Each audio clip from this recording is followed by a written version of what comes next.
Like Justin Timberlake, it's going to be May, and it is May 1st, 2023. Welcome to a Monday edition of your Daily Detroit. And when we start off the week, we talk with Fletcher Sharp.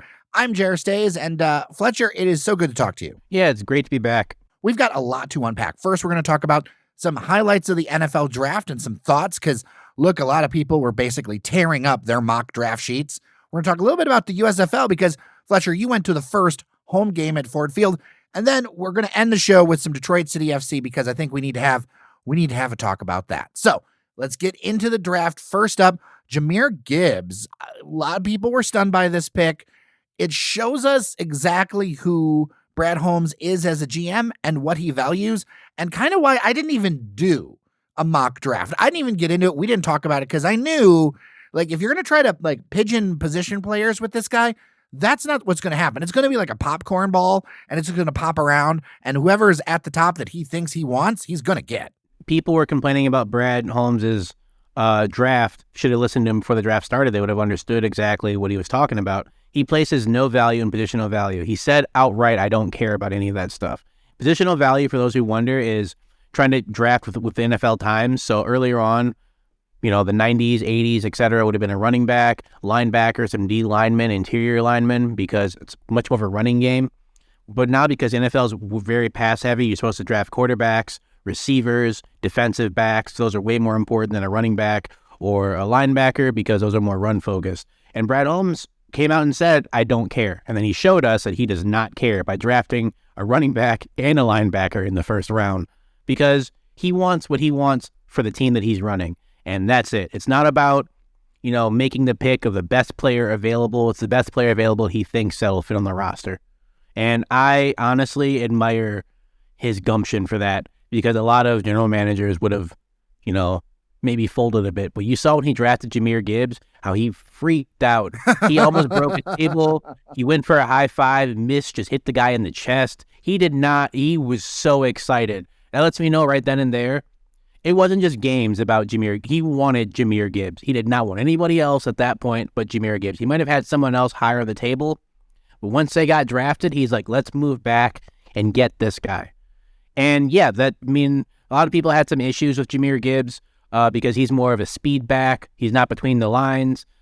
He's got blazing speed, 4.3, 640, which I know people have gotten a bit faster, but it's moving. He was an All-American at Alabama, too. I don't understand why people would not want an All-American on your team. I understand sometimes college football junks up numbers, but Alabama has one of the most professional-ready offenses and defenses. So if you fit in there, albeit with their Goliath linemen, you can do something. So, yeah, to add some speed like that, which the Lions have sorely lacked, is helpful. I know last year they kind of got around with a running game that was really more pound the ball in there with Swift, with Jamal Williams, much more powerful runners go between the lines. They're looking at now, they signed David Montgomery, who is more of a do-it-all back, so probably more of the 3-down, every other down back. Jahmyr Gibbs might take over in some pass plays, maybe some outside runs, but they're looking to get quicker in the backfield. I think that's not a bad thing, Possibly unpopular opinion. I think DeAndre Swift won the draft. I think that him getting out of Detroit was the best thing for him. I think him landing back in his hometown of Philadelphia, and he's probably going to start a playoff game this year. And you and I both talked about it, where as soon as we saw that Gibbs was drafted, we knew that Swift wasn't long for this team. I honestly think Swift ended up the best out of, frankly, the best position he could have. Oh, yeah, he goes to a team that needs some running. They were great. They made the Super Bowl last year, losing to the Chiefs. But they needed some running help, because their most tenacious runner was their quarterback, and he's going to get beat up if he keeps running like that his entire career. While that's very admirable, that's how you end up with a lot less teeth at the end of your career. He goes home. He goes to a team that has a lot of Georgia players, whether they're former teammates of his or whether they're people that, were there after he'd already gone to the NFL. But playing with a lot of college teammates is very helpful. The chemistry works there. You saw it with the Sacramento Kings this year. They got Malik Monk, who played in Kentucky, with their point guard, and all of a sudden Malik Monk, who went from being a journeyman as a starter, a sixth man of the year candidate. So playing with college teammates really helps. And also he goes to, a playoff contention team, a team that's looking to win their division again. So yeah, he'll get a chance to play in the playoffs, which he has not done as a Lion. Jack Campbell seems like the kind of Dan Campbell, Chris Spielman kind of pick. Number one, he is a 6'5" linebacker. So he's huge. And he's got a big wingspan. So he's not really like the guy who comes off the edge and, makes sacks and does all that. He's much more of I fill the gaps. And at 6'5" with a long wingspan, he can also drop into coverage and use that pterodactyl-esque wingspan to help close in gaps and not allow as many passes to get through. He's not as quick as you'd like for a linebacker, but again, it's because he's huge, but he's quicker than, most. He tested the highest in all the metrics pre-draft at his position. And again, at 6'5", with a very long wing, I'm going to keep talking about it because linebackers are not 6'5". Linebackers are 6'2", 6'3", maybe. Decent wingspan, This guy's huge. Pictures of him in his shoulder pads, he looks like he's wearing kids' shoulder pads. But he's just a big guy. He's a very large guy. And honestly, when I first saw the picture of him in his Iowa kit, I mean, I've seen him play a few times, and I'm like, it doesn't look like he's wearing shoulder pads. It looks like he's just wearing his jersey over his... But no, he's wearing the smallest shoulder pads possible, or maybe he's wearing his regular ones, but he's just so massive that they look tiny on him. But I think he probably slots in a bit earlier than maybe Gibbs. He will be helpful to this defense. They needed some help on that side of the ball with their offense being so great, but their defense being so poor. And honestly, they re-signed Alex Anzalone, which nobody liked. I don't think any Detroit sports fan was like, yeah, we get to watch more of that guy. Sam Laporta is another dip into the Iowa roster. Thoughts on him? I know I sounded very high on Jack Campbell. I do not like watching Iowa football at all, especially on offense. It is not pleasant to watch. And also, I don't like the pick because the last really good Iowa tight end that the Lions drafted, they just traded him away this year in TJ Hawkinson, and he was supposed to be the guy. And Sam Laporta was not as good as TJ Hawkinson. I know the Lions have some issues at tight end. He's a gritty guy. He can make some plays, probably can help a bit. Hopefully his hands are better than Hawkinson's, because drafting another tight end that just drops passes is, it's a Lions thing, but you really kind of want that to stop because those are more of the safety valve people for the team. Brian Branch, safety from Alabama. This kid is really good. He played for Alabama. He can play in the nickel and also at safety, which is very helpful. He can hit. He can make plays in the defensive backfield, which is very helpful. He'll add some flexibility as he can play multiple positions. I don't know if he's going to get a chance to play him almost immediately just because they made so many signings with Emmanuel Mosley, Cameron Sutton, and C.J. Gardner-Johnson. So they have some people there, but I think if he can compete against players like those and maybe get some more reps, it shows the talent that he has. And I'll take an Alabama defensive back. They have a good pedigree of developing those players. I know sometimes they've had a few misses, but typically their players stay in the league for some time. Maybe they're not always, Pro Bowlers, but they always find a way to stay in the league and play and make big plays. So I'll happily gamble with one of those players. And then finally, Hendon Hooker, the final one we're going to talk about today, drafting a quarterback. Interesting. I loved Hendon Hooker last year for Tennessee. He's a bit old. He's 25. So, yikes. For football purposes, drafting a 25-year-old is kind of like, oh man, this guy's near a finished product. But last year, before he tore his ACL, he was legit in the Heisman candidate conversation. He ended up finishing 5th, even though he did not finish the season playing, which lets you know how productive his season was, because he missed a lot of games after being hurt. And his doctor sent a note to the rest of the league, all 32 teams, saying he should be ready to go by week 1, which is good, and I think he's on progress. He has an amazing arm. He was great in the pocket. While he is a mobile quarterback, he is still someone who wants to throw the ball, which is helpful, but he can also make a few runs. I think he might be a little bit more limited in his runs until his knee's fully healthy. He's not going to come in and take the job, be the starting quarterback, obviously. Jared Goff is a starter for right now, but Hendon Hooker has shown flashes of being the guy. I like the pick very much, not just because, he's a talented player, but I'm going to be bluntly honest. I like rooting for black quarterbacks, as when I played football, I was a quarterback and I am black. So to see another person for that, especially in a city that I live in, for a team that, I used to have a lot of passion for, it's great. I think it's great. I think it shows other kids in the city, you could do this too, potentially.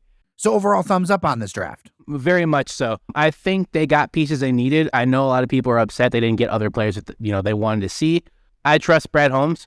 Maybe I'm not, on the Lions bandwagon or drinking the Kool-Aid yet. It takes time to build good teams. You don't just get there after a year or two and all of a sudden the team's complete. I don't know if they get into the playoffs this year, but I do think it'll be a headache to come to Ford Field and play. It won't be like before where you show up and it's either very quiet or it's a chorus of boos. As much as I hate that I'm about to say this, the Lions will grit their way into every single game. It'll not be you coming in there and walking over them. It'll be like you'll be in for a fist fight, and who knows, someone might bite a kneecap or something. Real quick, you went to the home opener for the USFL Michigan Panthers. It was a loss. I think the first thing I want to ask, because, this is kind of, it's not NFL level football. It's kind of development league in a way. So I guess the first question I have is, how was the vibe at Ford Field? I expected there to be some people, because there are a lot of people who were excited about this thing.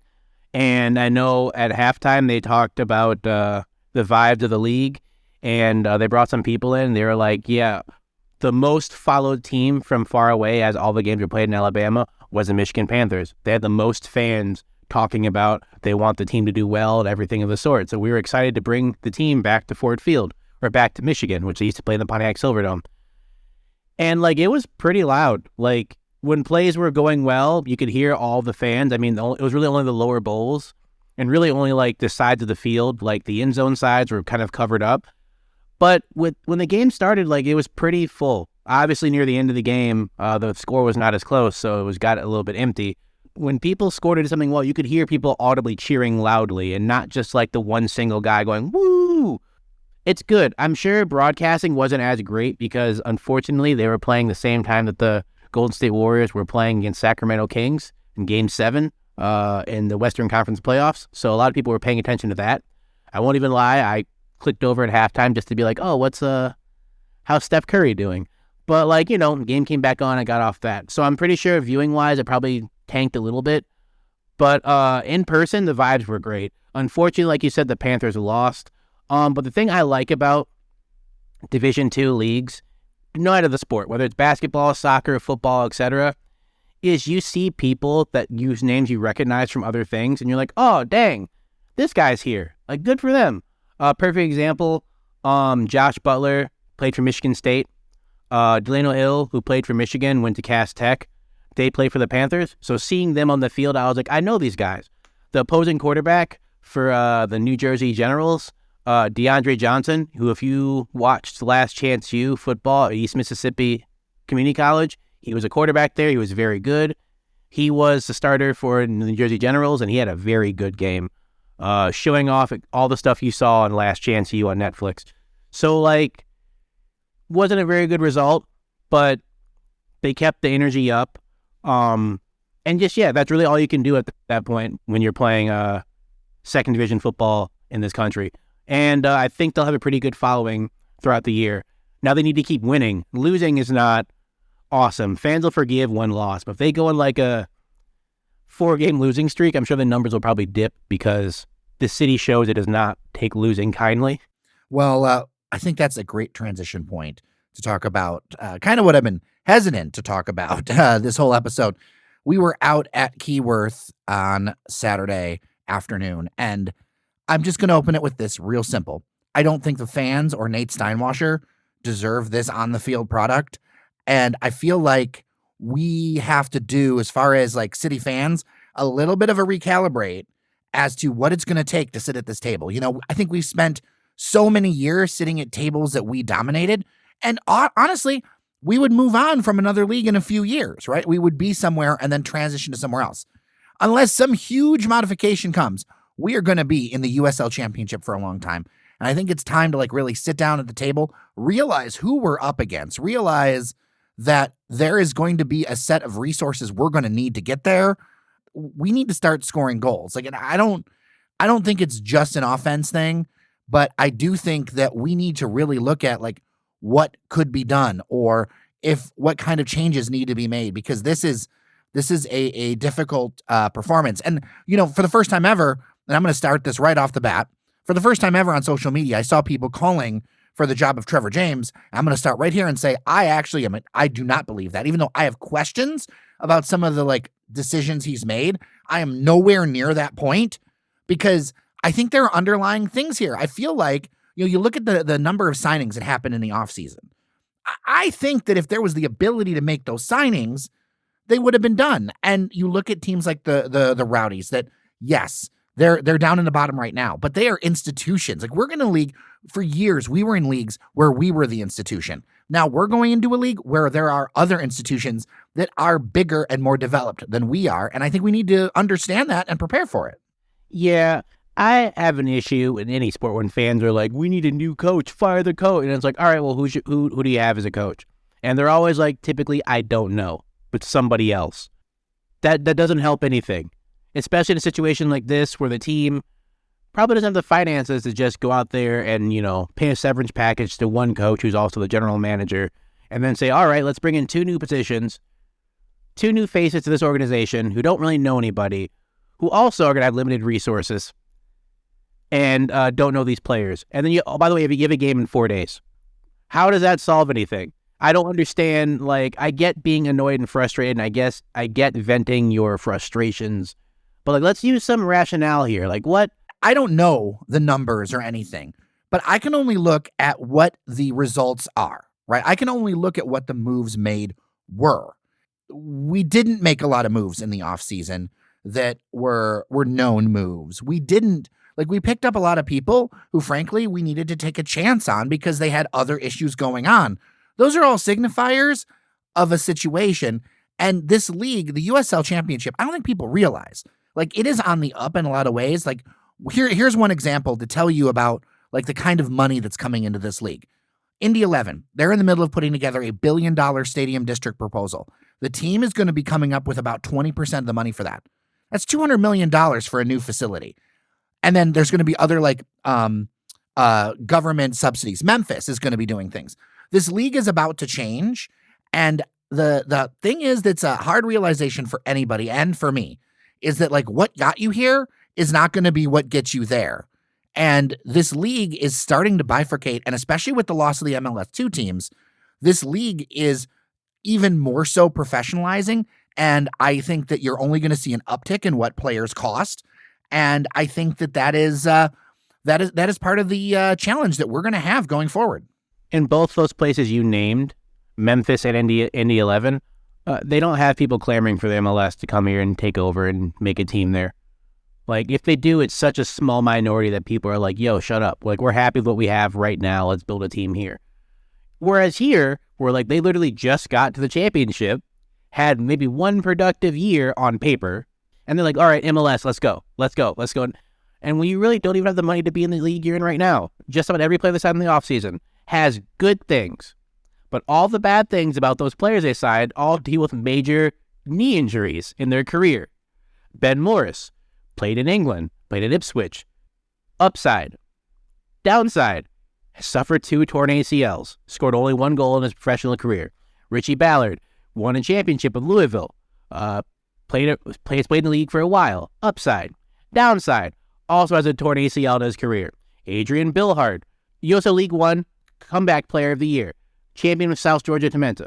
Upside. Downside. He's Comeback Player of the Year because the year before he tore his ACL. You don't see other teams signing this many people with this many injuries. And I don't want to say damaged goods because that feels offensive. It's kind of you're signing players who's all right, they need to bounce back and do something because if they don't, this is probably one of their last few chances or something. So I mean, I'm not saying DCFC is their last chance saloon or anything like that. But even when Openo came to Detroit last year, people were like, he's just going to Detroit to ride out his career into the sunset. And then he's happened to put together an all-league season. And then he used that to, go home to Hartford. So, I mean, people still have the idea of their people are coming here because they're an expansion team, they're new, people come here and take chances. I mean, heck, even bringing in Skage, who I think is ultra talented. He was on one of the worst teams in the league last year, and he was their best player on one of the worst teams in the league. So bringing that to your team, I'm sure other media people were like, that doesn't really bring in a lot of hope because how does that fix your offense when this guy played for an offense worse than yours? I understand that. I understood the entire time, but a bunch of fans didn't really get it till this moment right now. Well, I think a lot of fans aren't familiar with the league, and I think you need to sit down and get familiar. You need to sit down and watch some other teams.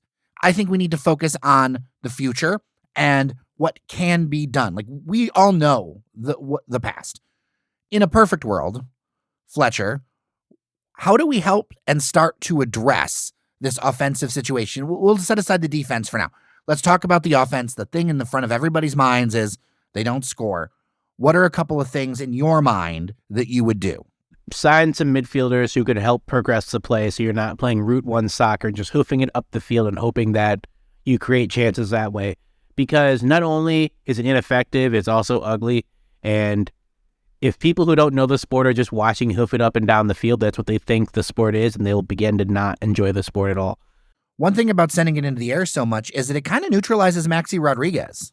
Yeah, because you have to skip over the midfield. Like, literally, it's defenders making these long balls up to some of the attacking players. And while Maxi has been great as a metronome and, offensively and defensively, if you send the ball deep like that, he doesn't touch the ball. Like, he maybe passes it back to the defender who hoofs it up there, but if he's not touching the ball, it kind of neutralizes his effect on the game, which is why he looks like he's playing a lot more poor, because he's not getting a chance to touch the ball because you're kicking it down the field. Last year, it worked out for them because they had better people crossing the ball in, which, I don't mean to sound offensive, but Declan Wynn is an international level player. Losing him hurts. Antoine Hopino, not an international level player, but a very quality player. Losing him hurts. They had players hoofing the ball into the box, getting crosses in, who are doing it at a better rate than they are this year, which really hurts, especially after a year of watching a team play. I expected Detroit to catch some people off guard offensively at times because, again, new team, you don't really know how they play. So you have, only thing you have on them is, past reels from different leagues, which you can't really use because different players. So they caught a lot of people off guard. Now teams have a year of footage in their league. They're adjusting, and it's not working. Detroit loves to cross the ball in the box. Well, against Tampa Bay, who had two legit trees as center backs, one of them being 3-time USL Defender of the Year, Forrest Lasso, that wasn't going to work. And it was very apparent it didn't work because every ball that got crossed in there ended up on either the head of Lasso or his center back partner before it went out of play. There was one play in particular where Connor Rutz was going to challenge a ball with Forrest Lasso, and Forrest just said, hey, no, and just took the ball from him, and Connor fell, and they're like, foul this way. And people were like, where's the foul? I'm like, to quote myself, I'm like, Forrest Lasso's just big as hell. That's not a foul on him. You wouldn't blame someone, blame genetics. That dude's huge. He didn't commit a foul. He just took the ball off someone who's just physically smaller than him, and that's life, man. You don't go up against people who are 6'5" and say, give me that, because they'll just be like, nah, you go sit down. And that's the end of it. So, to your point, I think people need to familiarize themselves with the league a bit more. Yes, Detroit came from Nisa, and they were the best team in Nisa, going a full year without losing a game, being on ESPN twice for 2 bicycle kick goals, and being talked about in all the soccer circles. That's nice. But now they're in a league where they're the small fish in a big pond, and the big fish or big sharks or whatever bigger fish you want to use, Louisville, Tampa Bay, San Antonio, they've been here. They're established. And even Indy 11, who have been up and down. You can tell these teams have the money that Detroit might not have. Because I know you said Indy 11 is having $1 billion facility, and they're putting up $200 million of their own money to help with that. Even before that, though, they signed a bunch of really talented players in the offseason, which lets you know they have to have the money to do that because that's not cheap. Tampa Bay brought back Forrest Lasso, who played in Sweden the year before. I'm sure that wasn't cheap either. I know Forrest loved being in Tampa, but I'm sure it costs some money to bring back players of that stature. San Antonio has consistently brought in many talented players just because they could, because they just have the juice like that. Same in Louisville. They brought in Dylan Mares, who's a star in this league, and he's a backup for them. That's because they have money and pedigree. Detroit does not have either of those things yet. Yes, I saw someone on Facebook saying, I don't know why Detroit, how they don't have the money to do stuff. They're pretty well attended. Yeah, okay, they get 6,000 people. That's nice. Louisville gets 12. Tampa Bay gets 8. They're charging more money, and people don't care because they're winning.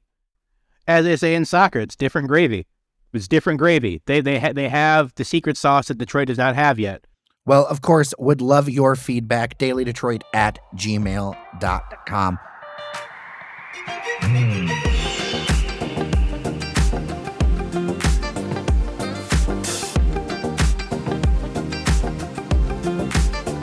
Fletcher Sharp, it is so good to talk with you, and thanks for spending some time with us on this Monday. Of course, I'm glad to be back talking about sports because, I like them. So with that, I'm Jer Stays. Remember that you are somebody, and we'll see you around Detroit.